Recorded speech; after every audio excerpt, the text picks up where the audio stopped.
Thank you. California native Brittany Maynard received some devastating news on New Year's Day in 2014. At 29 years old, a newlywed of only a year, trying for a family, she never thought that her unbearable headaches were actually terminal brain cancer.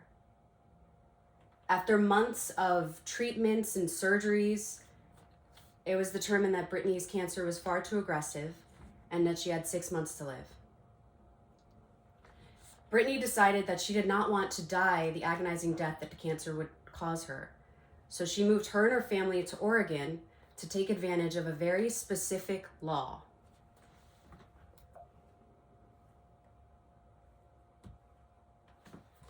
Today I'm going to persuade you about the need for physician-assisted suicide legislation nationally. I'm qualified to talk about this topic because I've done extensive amounts of research, I've read books on the subject, and I've also watched documentaries like How to Die in Oregon, for example. The reason you should listen to me talk about this topic is because it'll make you smarter about the legislation that we need when it comes to aid in dying. I'm going to discuss the problem, for starters, with the legislation that currently stands. Then I'm going to go over the cause of why I think the problem exists. I will lay out a couple of solutions, and then finally, I will go over the opposition's concerns. Now that you know that I want to persuade you about physician-assisted suicide legislation, let's first address the problem currently. It is not legal nationally. According to worldpopulationreview.com, last updated in 2022, 8 states in Washington, D.C. have passed death with dignity laws. Many of these laws have only been passed within the last couple of years. New Jersey is one of these states. We only did this in 2019 was when Murphy signed a bill. So only those states allow this practice. The second problem is that terminally ill people are suffering nationally, especially where this practice is not legal. They will find a way to end it, unfortunately, in a less sophisticated way. A perfect example is Linda Heim's dad, who was 81 years old and suffering from cancer. He unfortunately went to the doctor, and it was determined that he had stage 4 and that he had 6 months to live.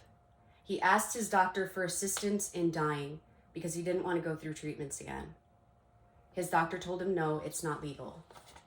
The next day, while Linda's mom was out grocery shopping, Linda's dad went to the backyard and shot himself in the head. This is what patients will do when they are not given the more sophisticated route of dying with dignity through prescribed medications. I've discussed, now that we know what the problem is, let's follow up the cause of why it exists. The cause is the lack of legislation. It's the lack of laws nationally. There are 19 states that have considered it, although nothing has come into fruition just yet. According to the Yale Journal of Biology and Medicine, last updated in 2019, the Supreme Court ruled in response to Vaco versus Quill in 1997 that there is no constitutionally protected right to die. It left such decisions to the states. Now what that means is that your governors, your state legislators are going to have that decision in their hands. Whereas we should have something, whereas it's essentially left up to the states. It's not, the Supreme Court does not get involved, which is one of the causes of the problem. I've discussed the cause of the problem. Now I will go over some of the solutions I think will help. We need to pass this law nationally. The Supreme Court should get involved and allow the legalization across all of the states and combine the efforts with all the states so that everyone can have this ability to die with dignity. There are efforts from states like New York. They've been trying since the 1990s. Unfortunately, not successful yet, but they will get there soon, hopefully. According to Compassion and Choices organization, last updated in 2022, medical aid in dying protects patients, affords dying people autonomy and compassion during the most difficult time, improves end-of-life care, and costs states almost nothing to implement. So it'll cost the state nothing to implement this and allow a person to decide whether or not they want to die on their terms.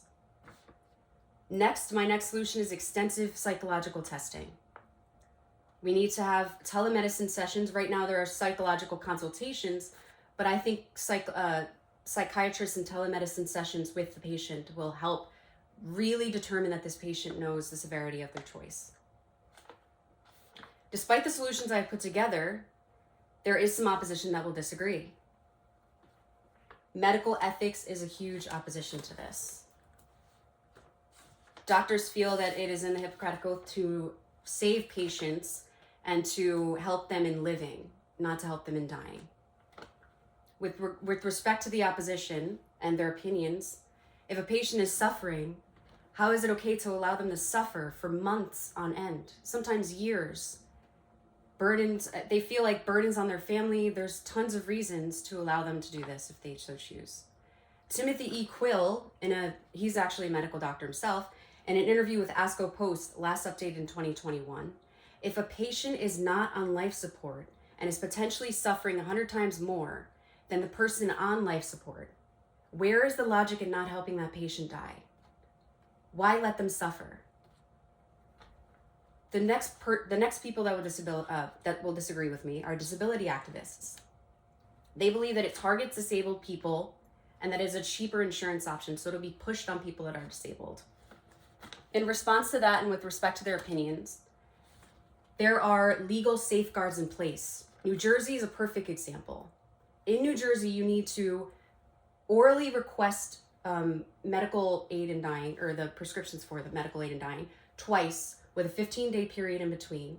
You need to sign a written consent form with 2 unrelated, meaning no family members, witnesses that witness your decision, and then you go through a psychological consultation.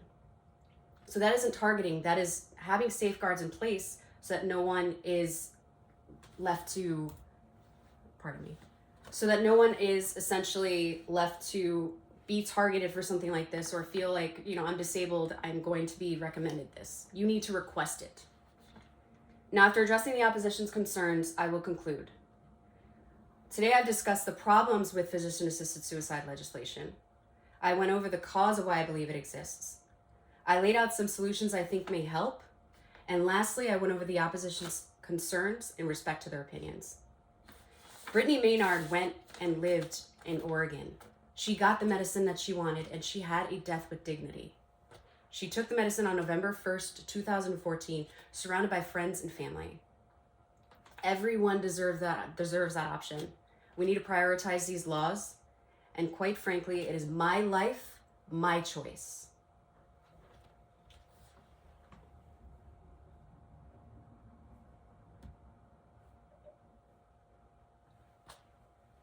I will tell you